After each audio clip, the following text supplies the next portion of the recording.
The Bible says when Paul is writing to his son Timothy, the Holy Spirit is recording and saying, as a man of God, nourished by the word of faith. ആകയാൽ വിശ്വാസത്തിന്റെ വചനത്താൽ പോഷണം പ്രാപിക്കുക എന്ന വാക്ക് തിമോഥെയോസിനോട് പൗലോസ് പറയുകയാണ്.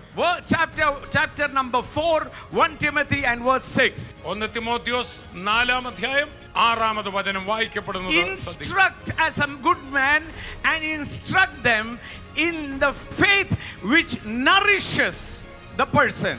ഇത് സഹോദരന്മാരെ ഗ്രഹിപ്പിച്ചാൽ നീ അനുസരിച്ച വിശ്വാസത്തിന്റെയും സദുപദേശത്തിന്റെയും വചനത്താൽ പോഷണം ലഭിച്ച് ക്രിസ്തുവേശുവിന് നല്ല ശുശ്രൂഷകനാകും. Man shall not live by bread alone, but every word that proceeds out of God. മനുഷ്യൻ അപ്പം കൊണ്ട് മാത്രമല്ല, ദൈവത്തിന്റെ വായിൽ നിന്ന് പുറപ്പെടുന്ന സകല വചനങ്ങൾ കൊണ്ടും ജീവിക്കും. Proceeds.